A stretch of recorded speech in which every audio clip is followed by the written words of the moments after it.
ओम नमः शिवाय। अथ श्री शिव महापुराणे प्रथमायां विद्येश्वर संहितायां पंचविंशतितमोऽध्यायः। श्री शिव महापुराण के विद्येश्वर संहिता के 25 अध्यायों में से सबसे अंतिम अध्याय 25वां प्रारंभ हो रहा है। इस अध्याय में रुद्राक्ष की महिमा का वर्णन किया गया है और रुद्राक्ष के 14 भेदों का वर्णन किया जाएगा। 14 प्रकार के रुद्राक्ष, 14 मुखी तक के, एक मुखी से लेकर के 14 मुखी तक रुद्राक्षों की महिमा और वो प्रत्येक रुद्राक्ष किस देवता का प्रतीक है। एक मुखी रुद्राक्ष को कौन से देवता का रूप माना जाता है, फिर उसी प्रकार से 14 मुखी रुद्राक्ष किस देवता ने उतना रूप धारण किया है, यह भी बताएंगे। तो ये बहुत अच्छे और विशेषतः भगवती पार्वती के सामने भगवान शिव ने कृपा करके इसका रहस्य बताया है कि अचानक मैंने समाधि से जैसे नेत्र खोले, उस समय करुणावशात मेरे आँखों से अश्रु बिंदु गिरे। बस देखते देखते ये दोनों अश्रु बिंदु दो वृक्षों के रूप में निकल आए और उनमें से जो है रुद्र के आँखों से प्रकट बिंदु से बनने के कारण रुद्र अक्ष माने रुद्र के आँख रुद्राक्ष कहलाते हैं। ऐसा इसमें वर्णन आएगा। बड़ा अध्याय है इसमें भी। उसमें जैसे वो 116 अध्यायों वाला है वो, और यह भी 116 श्लोकों वाला, और यह भी 95 श्लोकों वाला है। तो इनमें से भगवान ने कृपा कर दी तो आधे पहुंच जाए तो अच्छी बात है, नहीं तो फिर 1/3 भाग भी पहुंच जाए। 33 श्लोक भी अगर हो जाए तब भी बहुत अच्छा है, ताकि कल के गुरु पूर्णिमा आषाढ़ पूर्णिमा के दिन भगवान वेदव्यास जी के द्वारा ये जो स्मृत ग्रंथ है शिव महापुराण, उसके समस्त संहिताओं का पाठ भले नहीं पर एक संहिता का पाठ भगवान वेदव्यास जी के पावन चरण कमलों में ये पुष्प के रूप में समर्पित कर सकें, भावात्मक पुष्प समर्पित करें। तो आए भगवान का स्मरण करते हुए इस अध्याय में हम प्रवेश करते हैं और रुद्राक्ष की महिमा का श्रवण करते हैं। सूत उवाच शौनकर्षे महाप्राज्ञ शिवरूप महामते शृणु रुद्राक्ष माहात्म्यं समासात् कथयाम्यहम्। गंगा यमुना सरस्वती के पावन संगम स्थल तीर्थों के राजा प्रयाग में श्री रोमहर्षण ऋषि जी, जो वेदव्यास जी के प्रिय शिष्य हैं, वे समस्त ऋषियों के पूछने पर शिव पुराण के माध्यम से भगवान शिव के महात्म का वर्णन कर रहे हैं। और शिव के महात्म का वर्णन करने के प्रसंग में उनके समस्त परिकर, समस्त अंग उपांग, अस्त्र शस्त्र, धाम आदि सब के सब का वर्णन कर रहे हैं। तभी भगवान का वर्णन सार्थक कहा जाता है। धाम, लीला, गुण, नाम, उनके कपड़े आदि, उनके सेवक परिकर आदि, वो सब मिल करके जैसे ये संपूर्ण शरीर के एक एक अंग को मिलाकर के संपूर्ण शरीर कहलाता है, उसी प्रकार से किसी भी परमात्मा के रूप में वर्णन किया जाने वाला जो तत्व है उसका भी सांगोपांग वर्णन होता है, तब उसका वास्तविक स्वरूप हमारे चित्त में विराजमान होता है।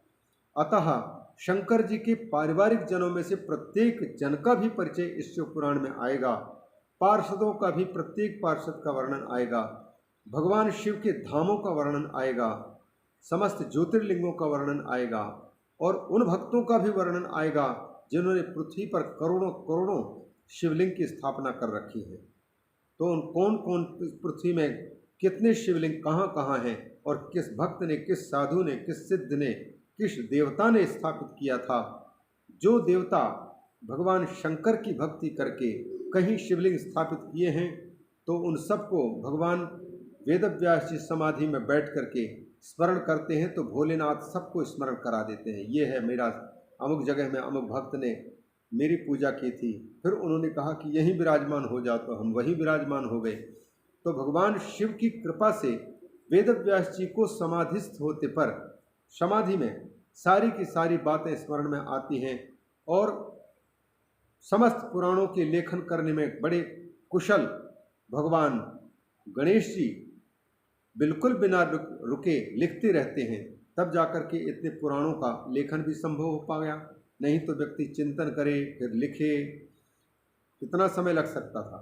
लेकिन लेखकों में भगवान गणेश जी को नंबर 1 कहा जाता है कि बिल्कुल उनकी लेखनी चल रही है, आप बोलते रहिए, लिखते जाएंगे, बिल्कुल पीछे नहीं मुड़ेंगे। जैसे बोले लिखते गए। और उनकी शर्त है, मैं उन्हीं का लेखन करूँगा जो मेरी लेखनी को रुकने नहीं देंगे। ऐसा नहीं कि मैं लिख लिया और इसके बाद फिर सोचते रह गए, रुक जाओ थोड़ा सा मैं सोचता हूँ बात, इसके बाद फिर लिखना। गणेश जी कहते हैं हमको ये पसंद नहीं है कि फालतू हम बैठे रहें। इसलिए इसी शर्त पर कि वेद व्यास जी आप जो कुछ बोलेंगे तो मेरी लेखनी रुकनी नहीं चाहिए, हमें लिखने का निरंतर काम मिलते रहना चाहिए। तो वेद व्यास जी बोलते जा रहे हैं और कुछ कुछ जगह में ऐसा है कि कुछ गूढ़ तत्व स्मरण में आ रहे हैं, अब उनको बोले कैसे। तो जैसे जैसे कोई कठिन तत्व आया है उनको बोल देते हैं और पहले से शर्त ये भी रखे हैं कि आपकी लेखनी नहीं रुकनी चाहिए।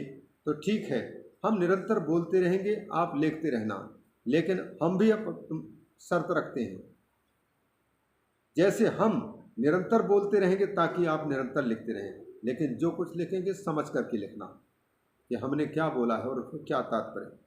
तो वही जब तक गणेश जी किसी चीज़ को समझने में थोड़ा सा रुके हुए हैं तब तक के लिए सोच करके बोलना शुरू करते हैं। तो ऐसे गणेश जी का भी, यहाँ तक कि चूहे का भी, वाहन का भी और सर्पों का भी, शंकर जी से जुड़े हुए हर चीज़ शंकर जी है। जैसे हमारे प्रेमी के हर वस्तु प्रिय लगती है, प्रेमिका की हर वस्तु प्रेमी को प्रिय लगती है बड़ी श्रद्धा के साथ, उसी प्रकार से गुरुदेव यदि प्रिय हैं तो गुरुदेव की प्रत्येक क्रिया, प्रत्येक बोली, प्रत्येक चेष्टा, प्रत्येक वस्तु उनकी प्रिय लगती है शिष्य को। उसी प्रकार से भगवान यदि प्रिय हैं हमारे शिव, तो शिव जी की हर क्रिया, हर स्थान, हर नाम, हर घटना, प्रत्येक चेष्टा उनकी प्रिय लगती है। और यही भक्ति का यही स्वरूप है कि हम जिनकी भक्ति कर रहे हैं उनमें कहीं भी किसी प्रकार के कोई त्रुटि दोष दिखना ना होना चाहिए, तब तो उनकी भक्ति हो पाएगी। नहीं तो जरा भी अगर कहीं दोष दिखने लग जाए, इसका मतलब है कि हम पर अकृपा हो रही है इष्ट की और हमारी मति वहाँ से हटने जा रही है, दुर्गुण दिखाई दे रहे हैं। तो वर्णन कर रहे हैं सूत जी, हे शौनक ऋषि, सचमुच आप महाप्राज्ञ हैं। इतना ही नहीं, आप शिव की जो जिज्ञासा कर रहे हैं, तो जिज्ञासा करके जब सुन रहे हैं तो सुनने वाला, जिज्ञासा करने वाला और बोलने वाला जब तक भगवान का चिंतन करते हुए बोलता है और सुनने वाला सुनता है, उस समय तो शिवमय चिंतन होते रहने के कारण वह शिवरूप ही रहता है। अतः आप भी शिवरूप हैं, महामति हैं आप। महामति इसलिए क्योंकि महादेव में मति लगी हुई है, तो फिर महामति होना स्वाभाविक है। और क्षुद्रमति एक वो है जिनके भगवान को छोड़ करके छोटे छोटे चीज़ों में जिनकी बुद्धि लगी हुई, क्षुद्र बुद्धि है वो। तो हे महामते, शृणु रुद्राक्ष माहात्म्यम, भगवान शिव की कृपा से प्रकट रुद्राक्ष के महात्म्य को सुनो। समासात कथयाम्यहम, और मैं बिल्कुल इसको संक्षेप में कहूँगा, घबराना नहीं कि जो है बहुत लंबा समय तक खींच रहे हैं। संक्षेप में कहूँगा, समासात कथयामी। क्यों? क्योंकि भैया पूरे विस्तार के साथ तो पूरी जिंदगी भर बैठना पड़ सकता है, श्रोता को भी वक्ता को भी। तो संक्षेप में सार है, जो हमारे काम की चीज़ लग रही है। काम की सब चीज़ हैं, लेकिन सभी चीज़ें हमारे काम की नहीं आती। समुद्र से पानी लाना है तो पूरे पानी लाने की ज़रूरत नहीं पड़ती, जितनी ज़रूरत है उतने पानी हम लेकर के आ जाते हैं। लोटा ले गए, लोटे भर पानी में निकाल करके ले आया, उसी से काम ले लिया। ये नहीं कि पूरे समुद्र को उठाने की कोशिश करेंगे तो कई जन्म लग जाएगा, उठा नहीं पाएंगे। या तो फिर अगस्त ऋषि बन जाए, उठाएं और चुल्लू भर पानी में पी जाए सब कुछ, वो अलग बात है। तो कहते हैं समासात कथयामी, संक्षेप में कहता हूँ, क्योंकि उत्तरोत्तर सतयुग, त्रेता, द्वापर, कलयुग, इन चारों युगों में व्यक्ति के पास में क्रमशः कम टाइम होता जाता है। सतयुग वालों के पास में ज़्यादा टाइम है, उससे कम त्रेता युग वालों के पास में है, और द्वापर युग वालों के पास में वो भी कम, और कलयुग के आदमी के पास में भले कोई काम ना रहे लेकिन उनके पास टाइम नहीं, समय नहीं है, हमारा समय नहीं। स्वामी अभिराम दास जी महाराज गुजरात के, वो कहते हैं जिस महात्मा को देखो, जिस आदमी से बात करो और उनसे कहो कि आओ सत्संग में थोड़ा चर्चा करेंगे, सुनना, तो हर व्यक्ति कहता है कि वक्त कम है महाराज, कम है वक्त। तो वह महात्मा कहते हैं कि देखो कितने आजकल सब के सब कम वक्त हो चुके हैं, जिसको पूछो वही कहता है कि कम वक्त है, वक्त कम है, वक्त कम है। इस प्रकार से समय के अभाव सबको खटकता है। अतः समय के नहीं होने के कारण और साथ ही साथ किसी विषय को पूरे समझने के लिए भी बुद्धि ज़्यादा लगानी पड़ेगी। तो पहले तो संक्षेप में ही किसी बात को श्रवण करें, जब उत्तरोत्तर जिज्ञासा बढ़ेगी तो किसी बात का विश्लेषण, व्याख्यान स्पष्ट रूप से करके जिज्ञासा के अनुरूप बताई जा सकेगी बात को। तो समासात कथयामि, संक्षेप में कह रहा हूँ। कहते हैं देखो रुद्राक्ष की महिमा का, बोले शिवजी को अत्यंत प्रिय है रुद्राक्ष। शिव प्रियतमो ज्ञेयो रुद्राक्ष पर पावन। एक तो रुद्राक्ष अत्यंत पवित्र है, पावनकारी है। पावनकारी इसलिए जो इसको धारण करता है और इसकी पवित्रता का भी ख्याल रखता है। बाथरूम वगैरह में अशुद्ध स्थानों पर धारण करके जाना, फिर जो है वैसे ही उसकी अवहेलना पूर्वक रखना कहीं, तो उसकी जो क्षमता तो यद्यपि है लेकिन भाव नहीं है जिस व्यक्ति के, तो वो रुद्राक्ष धारण करने पर भी रुद्राक्ष से मिलने वाली जो अच्छाइयाँ हैं, गुण हैं, ज्ञान है, शास्त्रों का ज्ञान, विशेषता भगवान भोलेनाथ की कृपा से ये स्वतः प्रकट होने लग जाते हैं। रुद्राक्ष की महिमा कहते हैं शिव प्रियतमो ज्ञेयो। रुद्राक्ष को जानना चाहिए कि शिव को प्रिय लगने वाली वस्तुओं में से सबसे अधिक प्रिय है, प्रियतम है। कुछ प्रिय होते हैं, कुछ प्रियतर होते हैं और कुछ तो प्रियतम होते हैं। जो साधारण रूप से प्रिय रहता है उसको प्रिय बोलते हैं, और उससे दो वस्तुओं में से जो ज़्यादा प्रिय हो उसको प्रियतर बोलेंगे, और बहुत सी चीज़ों में से सबसे अधिक प्रिय लगे उसको प्रियतम बोलते हैं। तो यहाँ कहते हैं रुद्राक्ष प्रियतमः, शिव प्रियतमः। शिव जी को प्रिय लगने वाली वस्तुओं में से सबसे अधिक प्रिय है तो बोले यही रुद्राक्ष है। क्यों? उनके साक्षात नेत्र बिंदु के रूप में गिरे हुए हैं, तो उनका तो साक्षात पुत्र की भांति हो गया। दर्शनात्, अब देखिए, दर्शनात् स्पर्शनात् जाप्यात् सर्वपाप हरः स्मृतः।